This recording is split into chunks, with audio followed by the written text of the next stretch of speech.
आज होली थी। बाहर सभी लोग होली के रंग में डूबे हुए थे। कोई किसी को रंग लगा रहा था तो कोई गुलाल, कोई किसी पर रंगों भरी पिचकारी मार रहा था तो कोई कीचड़ में लिपटा हुआ कुछ अलग ही नजर आ रहा था। लेकिन सभी की जबान पर एक ही बात थी, होली है भाई, होली है, बुरा ना मानो, होली है। लेकिन बाहर के इतने शानदार रंगों से अनजान दीपेंद्र अपने कमरे में बैठा मोबाइल में गेम खेल रहा था। तभी उसकी आंखों पर किसी ने पीछे से अपना हाथ रखा। दीपेंद्र, कौन? माला। अरे पहचानिए पहचानिए। दीपेंद्र, माला, माला भाभी, माला। अरे वाह देवर जी, आप तो तुरंत पहचान गए। माला ने अपना हाथ दीपेंद्र की आंखों से हटाया और जैसे ही उसने अपना माथा हटाया तो उसने देखा कि उसके सामने न सिर्फ माला भाभी ही नहीं बल्कि दिव्या और रंजना भाभी भी हैं। दिव्या और रंजना भाभी के हाथों में ढेर सारा रंग था। दीपेंद्र कुछ समझ पाता उसके पहले ही उन लोगों ने उसके चेहरे पर रंग लगाना शुरू कर दिया। तीनों भाभियां, होली है, होली, आज तो हम आपको ऐसे रंगेंगे कि रंग छुड़ाने में आपको कम से कम 10 दिन लगेंगे। हाँ, ये कहकर उन लोगों ने फिर से दीपेंद्र को रंग लगाना शुरू कर दिया। इस बीच माला भाभी ने बाल्टी में रंगों को घोला और दीपेंद्र की ओर देखते हुए कहा, माला, देवर जी तैयार है ना रंगों भरी बाल्टी में डुबकी लगाने के लिए? ये कहकर माला बाल्टी के रंगों को एक पिचकारी में भरकर दीपेंद्र पर डालने लगी। दीपेंद्र, अरे अरे, हो गया भाभी, अब कितना रंग लगाएंगी? माला, अरे ऐसे कैसे हो गया? भाभी और देवर की होली भी भला इतनी जल्दी खत्म होती है क्या? ये कहकर उन तीनों ने दीपेंद्र को पकड़ा और उसे बाहर ले जाने लगी। दीपेंद्र, अरे कहाँ ले जा रही है मुझे आप लोग? दिव्या, आप भी ना सवाल बहुत पूछते हैं, चलिए ना जहाँ ले जा रहे हैं। उसके बाद तीनों भाभी दीपेंद्र को एक रंग के भरे टब के पास ले गई। दीपेंद्र ने जब रंगों से लबालब भरे उस टब को देखा तो बोल पड़ा, दीपेंद्र, ओ तेरी, अभी और भी रंग बाकी है। दीपेंद्र की बात अभी खत्म भी नहीं हुई थी कि दिव्या भाभी ने उसे जोर का धक्का मारा और वो उस टब में जा गिरा। उसके बाद सारी भाभियां जोर जोर से खिलखिलाकर हंसने लगी और उससे कहने लगी, रंजना, क्यों देवर जी, आ रहा है भाभियों के साथ होली खेलने का मजा? दीपेंद्र, आ तो रहा है लेकिन ऐसा लग रहा है कि होली एक तरफा हो रही है। माला, अरे ऐसा क्यों? दीपेंद्र, क्योंकि अभी मैंने कहा लगाया आप लोगों को रंग। अरे जैसे आप लोगों ने मुझे रंगों से भर दिया, मुझे भी तो आपको रंगों से भरना है। ये कहकर वो टब से बाहर निकला और तीनों भाभियों को टब में धकेलने लगा। दिव्या, अरे यार, ये देवर जी क्या कर रहे हैं? तीनों भाभियां, अरे छोड़ दो मेरा हाथ, अरे देवर जी छोड़िए ना। दीपेंद्र, अच्छा जब आपकी बारी आई तो कह रही है छोड़िए छोड़िए, अरे कैसे छोड़ दे आपको? उसके बाद दीपेंद्र सभी को उस टब में डाल देता है और खुद भी टब में प्रवेश कर जाता है। दीपेंद्र, हाँ भाभी, अब ना होगी देवर और रंगीली भाभियों की जबरदस्त होली। टब में चारों के चारों होली की खुमारी में डूबे हुए थे। दीपेंद्र कभी माला भाभी को रंग लगाता तो कभी रंजना भाभी को, कभी तीनों भाभियां उसके चेहरे को फिर से रंग देती। दीपेंद्र, क्यों रंगीली भाभियों, ये वाली होली कैसी है? तीनों भाभियां, मस्त है। होली का मतलब ही यही है कि सब सही गलत को भुलाकर गले मिला जाए और मस्ती के रंगों में डूबा जाए। ये कहकर तीनों भाभियों ने दीपेंद्र को गले से लगा लिया। दीपेंद्र ने कभी सपने में भी नहीं सोचा था कि इस मोहल्ले में आने के बाद उसकी पहली होली इतनी शानदार और यादगार होगी। 6 महीने पहले ही तो वो इस मोहल्ले में रहने आया था। एक दिन जब वो अपनी बालकनी में खड़ा था तभी उसकी नजर सबसे पहली बार माला भाभी पर गई थी। माला भाभी उस समय अपनी बालकनी में खड़ी अपने बालों को सुखा रही थी। माला भाभी की खूबसूरती देखकर वो बार बार उसे निहार रहा था। दीपेंद्र, वाह कितनी सुंदर है ये, क्या तीखे नैन नक्श है इसके लंबे घने काले बाल कितने प्यारे लग रहे हैं। तभी माला भाभी की नजर दीपेंद्र पर गई। दीपेंद्र और माला दोनों की नजरें मिली। दीपेंद्र बिल्कुल झेप गया।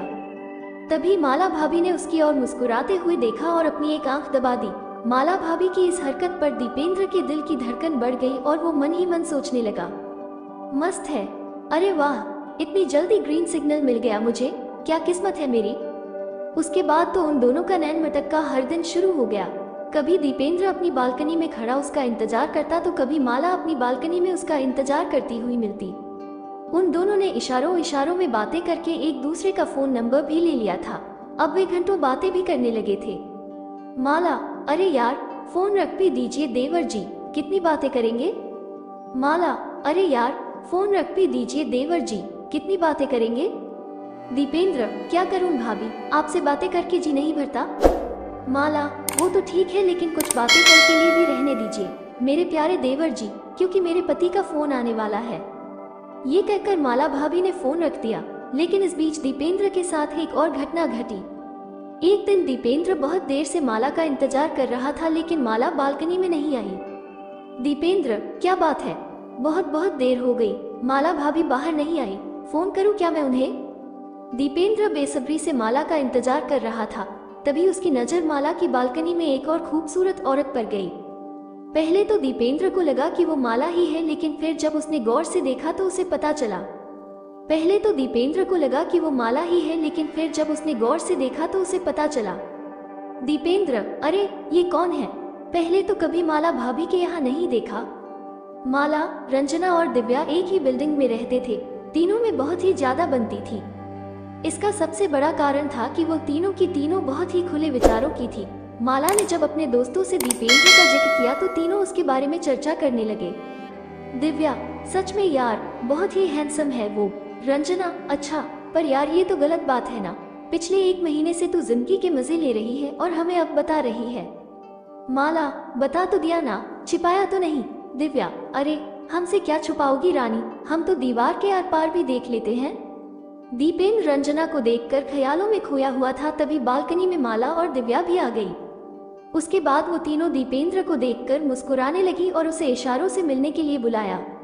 दीपेंद्र जब पहली बार उनसे मिला और उन तीनों ने उसे जब ये बताया कि वे सभी उसे बहुत पसंद करती है, तो दीपेंद्र के मन में लड्डू फूटने लगे।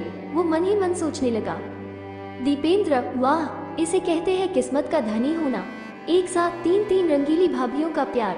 वाह दीपेंद्र, क्या किस्मत पाई है। माला, रंजना और दिव्या के पति बाहर जॉब करते थे। वो साल में कुछ दिनों के लिए अपने घर आते और फिर वापस लौट जाते। उन्हें अपनी पत्नियों पर बहुत भरोसा था, लेकिन वो उनके भरोसे को तार तार कर रही थी। बहरहाल दीपेंद्र तीनों रंगीली भाभीियों के साथ होली का आनंद ले रहा था।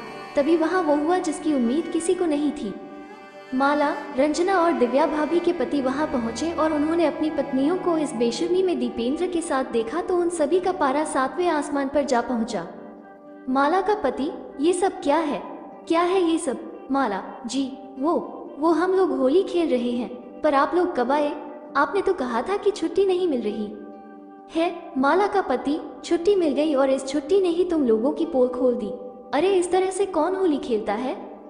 हम लोग बाहर तुम्हारी खुशियों के लिए इतनी मेहनत करते हैं और बदले में तुम लोग हमें ये दे रही हो।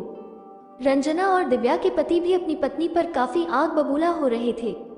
रंजना और दिव्या के पति, हम लोग भी तुमसे दूर रहते हैं। अगर हम लोग वहाँ ये सब कर रहे होते तो तुम्हें कैसा लगता है? पति पत्नी का रिश्ता प्रेम और विश्वास का है, उसे इस तरह कौन आग लगाता है? दीपेंद्र जो अब तक मस्ती में डूबा हुआ था, उसके दिल की धड़कन अब बहुत तेज हो गई थी। उसे लग रहा था कि उन तीनों के पति उसकी जबरदस्त पिटाई करने वाले हैं।